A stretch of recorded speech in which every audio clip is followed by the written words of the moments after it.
Iowa State was able to get a huge quarterback to commit out of the 2026 class, but now the big bad SEC is jealous and is trying to take him away from the Cyclones. We're breaking it down today on Locked On Cyclones.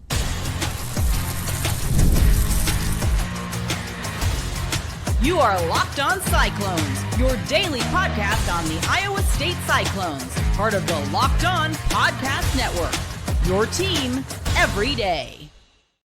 Welcome into Locked On Cyclones, part of the Locked On Podcast Network, your team every day. Shout out to you for being here every single day and making this your first watch or listen of the day. I appreciate it more than you know. Whether you're watching on YouTube or listening on your favorite podcasting platform, be sure to hit subscribe so we can prove once and for all that it is, in fact, a Cyclone state. Today, we are talking about Jett Thomalla receiving an offer from Alabama. What does that mean? What does that look like moving forward? Then we're going to talk about Matt Campbell not being ranked in the top 25 coaches of this century, an abomination to say the least. And then finally, on this, I guess, final day of the holiday weekend, we're going to talk a little bit about the Iowa State logos. Yes, we're going to have some fun with it and talk about the best ones, maybe some of the worst ones too. Definitely a conversation that was very hot on Twitter over the weekend, I saw. Before we get that far, though, today's episode is brought to you by Monarch Money. Take control of your finances with Monarch Money and use code LOCKEDONCollege at monarchmoney.com for 50% off your first year. Now, if you haven't heard, Jett Thomalla did commit to Iowa State. Big news. It was huge news when this dropped. 4-star commit out of Millard South in Omaha. Couldn't believe that we got such a high-end quarterback. I mean, this was really, really cool. Also, Iowa State was dominating in the Nebraska kind of recruiting, right? That class of 2026. I believe Iowa State had 6 of the top 9 at that point. I don't believe it's gone up. I know that we are working on getting that number even higher. As tight end in particular we're looking at, and I'll get into that in a second here. But that was a huge deal, right? It was like, okay, we got a guy, right? We're moving.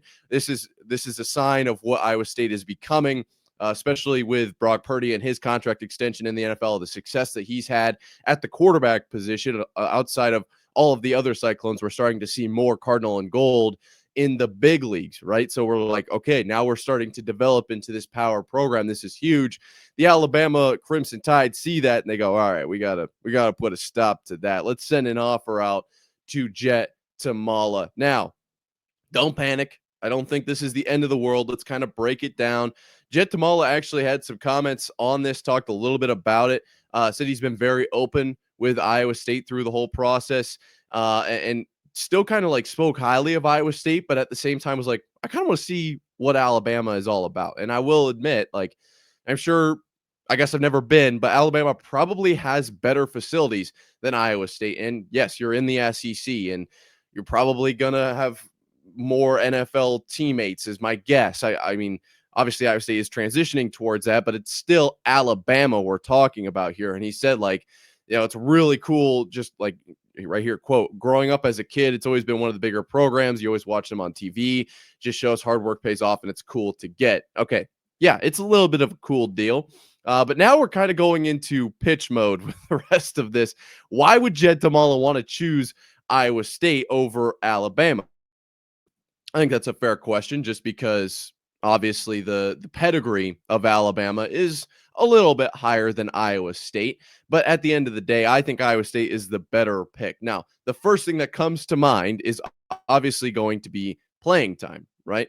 Now, I'm going to basically ignore the fact that you don't have to start right away to be successful in this idea, because getting more reps is going to be better, in my opinion, right? Like, looking at, would you rather play 1 year? You sit for 3, play for 1, but you're at Alabama and that boosts your stock a little bit, or you get 4 years of, you learn, you get better this way. Boom, you've got more tape. You can show, this is where I was, this is where I am now. We can really show, quarterback through the years, and then you can pitch to the NFL team. This is where I am now. I can show that I can develop, I can get better.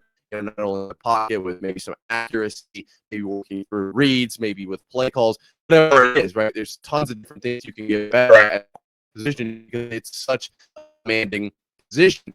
So that's kind of my first idea outside of all these other conversations we're going to have, and I'm sure you know what one of them's going to be, but, from an actual sort of X's and O's standpoint, there is a lot of benefit to getting on the field early and developing, showing that this is where I was, this is where I am now, in 4 years, this is where I can be down the road to these NFL teams. I think that matters a lot, showing the step from high school to college, being able to handle that, and then making that, it's not the same jump, but it's another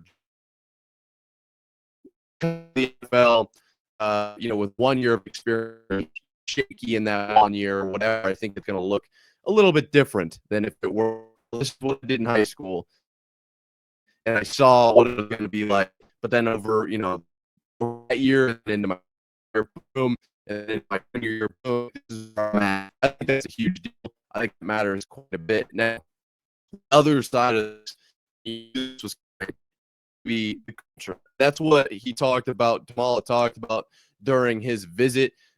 Really, really enjoyed rooming with the wide receivers and the coaches as well. Brett Eskelson and Dom Overby were the two he stayed with.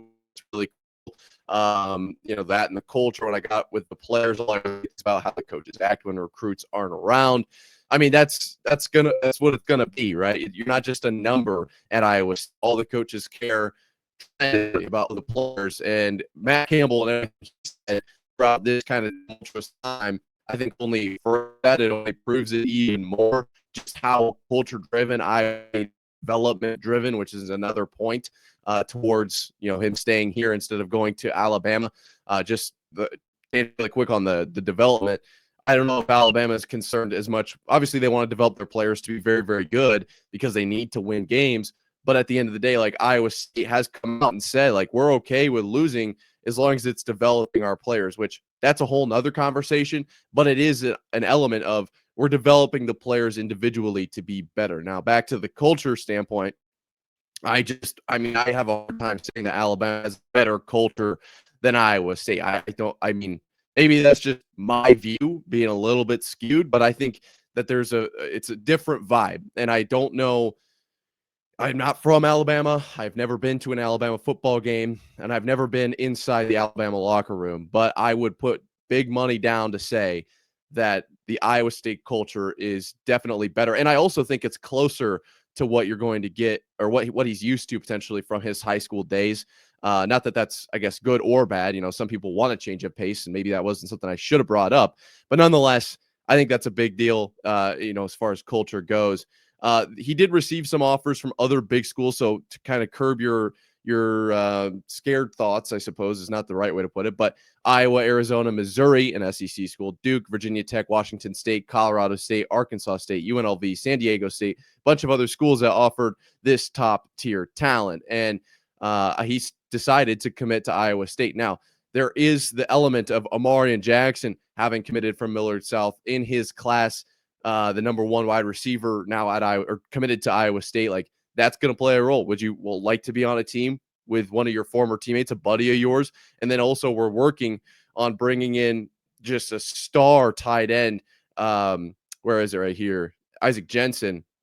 Not committed yet, but certainly could be committed soon. And that's something that Jett Thomalla talked about was we're working on getting him here. So now you've got a trio of guys in the Iowa State building. And I think that that's going to matter too, right? There's a lot of moving parts to this. And it sounds like Jett Thomalla is literally just going to Nebraska to see what it's all about. Mentioned, obviously, Kalen DeBoer's success at Washington and Michael Penix and all of that. He's like, I kind of want to just go see what it's all about. That's fine. I believe he's going on this Friday is when he'll be visiting. But I'm not too worried. Where things sit right now, and what I've heard about Iowa State recruiting guys that are already committed, I think we're going to be just fine. But it is something to keep an eye on that Alabama saw what Iowa State did and was like, you know what? I like that move. Let's try to get that guy. Something to at least keep an eye on. Now, let's stick within Iowa State, but kind of go into the past a little bit and talk about Matt Campbell not being ranked in the top 25 quarterbacks of this century. Abomination. Talking about it coming up right after this. Ever check your bank account and wonder, where did all my money go? Between dining out, online shopping, and entertainment, it's easy to lose track. That's where Monarch Money comes in, your personal CFO, giving you full visibility and control over your finances. Monarch Money isn't just a budgeting app, it's a complete financial command center. You can track all your accounts, investments, and spending in one place, so you stop just managing your money and start building wealth. Instead of juggling multiple apps, you can use Monarch to check your finances, track spending, and even plan long-term goals. And my personal favorite feature is that managing money with your partner is smoother than ever. You can track shared and personal accounts, set goals, and stay on the same page without all the stress. Take control of your finances with Monarch Money and use code LOCKEDONCollege at monarchmoney.com for 50% off your first year. That's monarchmoney.com, code LOCKEDONCollege for half off your first year.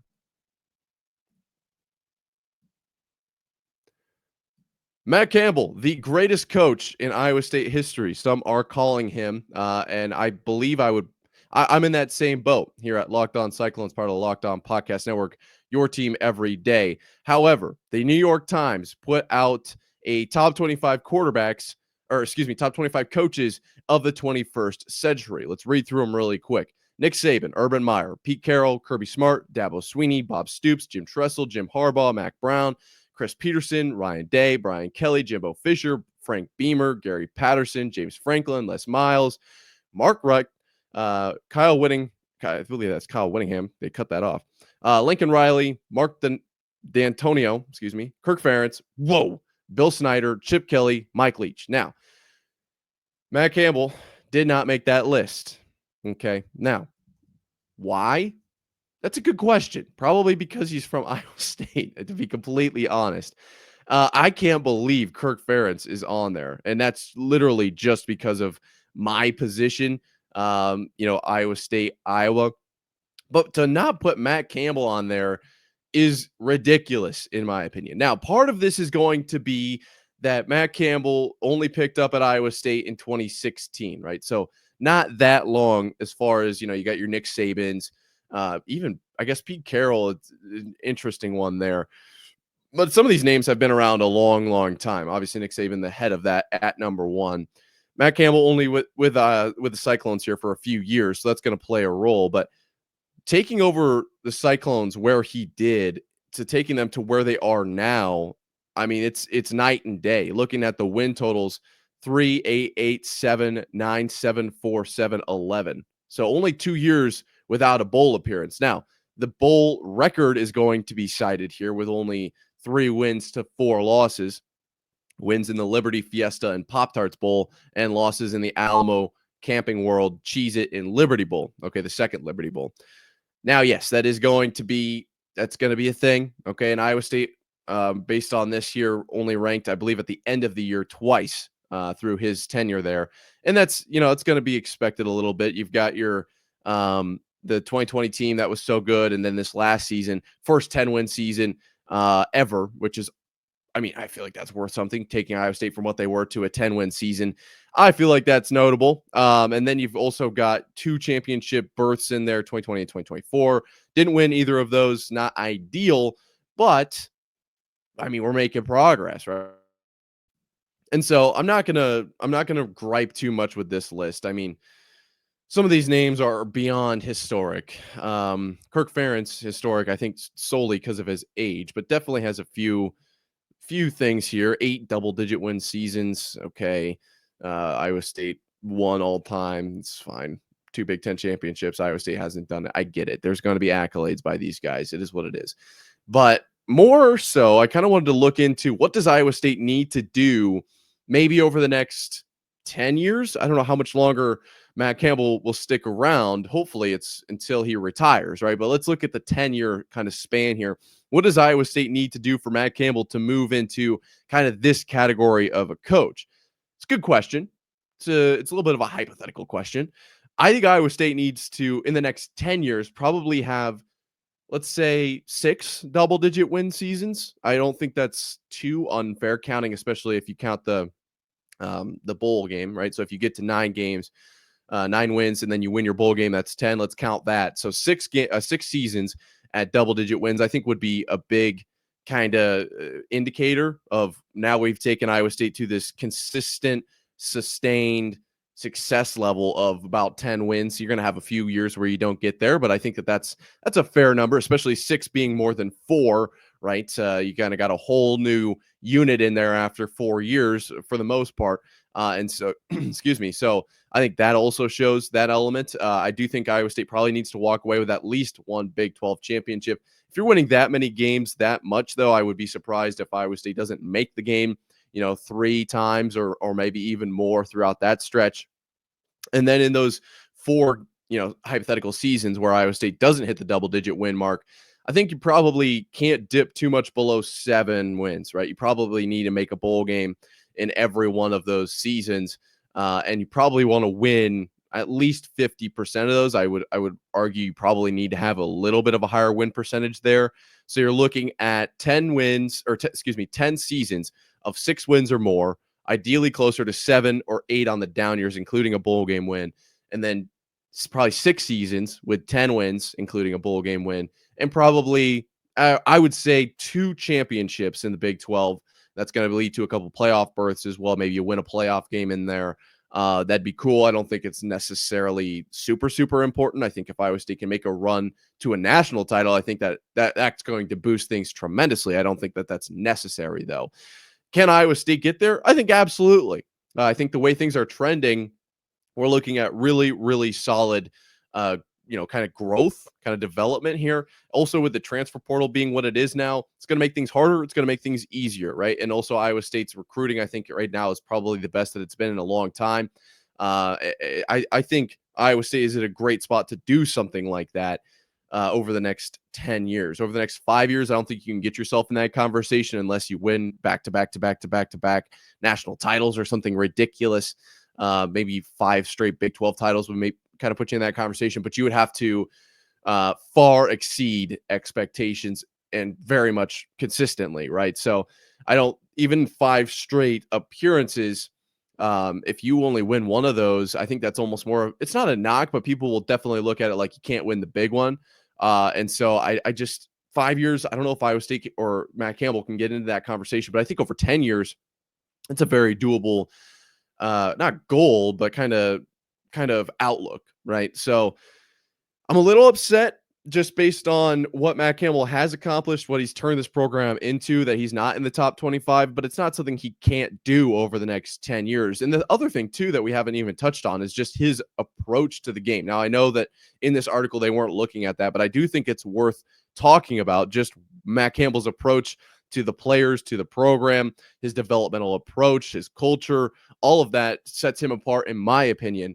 And I think that's at least worth mentioning. Probably not going to be ranked. You're not ranking necessarily the best cultures in Iowa State football or in NCAA football, I guess. If you were, I think Iowa State would be right up there as probably number 1, number 2, which is why, to wrap it back, I think Jett Thomalla, I think he should come here. I think it'd be great for him. But overall, I was kind of shocked to see that list not include Matt Campbell in like the top 25, maybe 25 to 23, somewhere in there. I could see why there's so many great coaches, why he wouldn't crack, the top 10. I wouldn't be too upset if he came in at 25. I'd be like, oh, wow, now we're talking and we're getting some recognition here, but we're not at that point. I think over the next 10 years, we can. I think we're capable of doing something like that. As I mentioned, laid it all out, 10 wins, maybe 6 times, couple championships. Is it a lofty goal? Yeah. But is it a pipe dream? No, I don't think so. I think Iowa State can definitely accomplish that. Now, let's end this episode on a little bit of a fun note and talk about some Iowa State logos coming up right after this.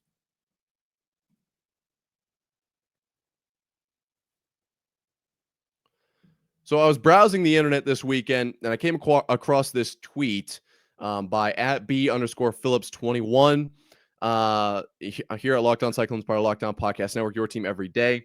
27,000 views. So it's getting some attention, a lot of conversation about this idea. Now, if you ever want to throw anything my way, any thoughts, any ideas or whatever, @Nick_Marv on Twitter, we'll get that done. But this tweet says, while the Iowa State, or I guess I should say, while the I-State logo is not flashy, it does what it's supposed to. The reason the I-State logo was created in apparel with the I-State logo, it's Iowa State. Okay. And I've been on record saying that, I don't necessarily love the iState logo. I've got far, other logos that I like far more. And I'm not afraid to say that. I think that that's just kind of your opinion, right? And there are going to be people that love the iState logo and people that absolutely despise it. I think more of my gripe comes with the jerseys, and their choice of color there, and we've talked about that for sure. And that's also opinion, right? Like the players, if they love the black and whites, I guess let them play in the black and whites. But that's not what we're talking about here. We're going into the actual logos. I know the iState logo has been called very boring for a long time. Been around since 2007, coming up on 10 years of the iState logo. To me, that means that we're probably looking at a new logo soon, but time we're compared to the 60s, if that's necessary. Logos on here, that's a 12-year logo, that's a 5-year. We'll talk about that here in a second. But the iState logo one, a lot of people have been like, let's get this out of town, let's bring in something more exciting. We look at the past of logos, and so I'm starting in 1910 with the curved blocky Ames logo. I don't think that that's a great logo, but I think that that's awesome when they put it on the helmets. They did this, I believe it was 2 years ago, especially for like the Jack Trice game. That was a really fun kind of new look. It's not new; it's from 1910, but like a throwback. That was around for 19 years. So Iowa State does have a history of having logos for a long time. Then from 1930 to 1956. Some interesting logos in here, actually, even all the way to 1959, right? That Ames logo kind of stands out as a very good logo, in my opinion, and maybe it is bolstered by the resurgence in recent years. But from 1930 to 1959, about 29 years, Iowa State kind of whiffed on 3 of these. ISC, of course, the history there was what they were going with.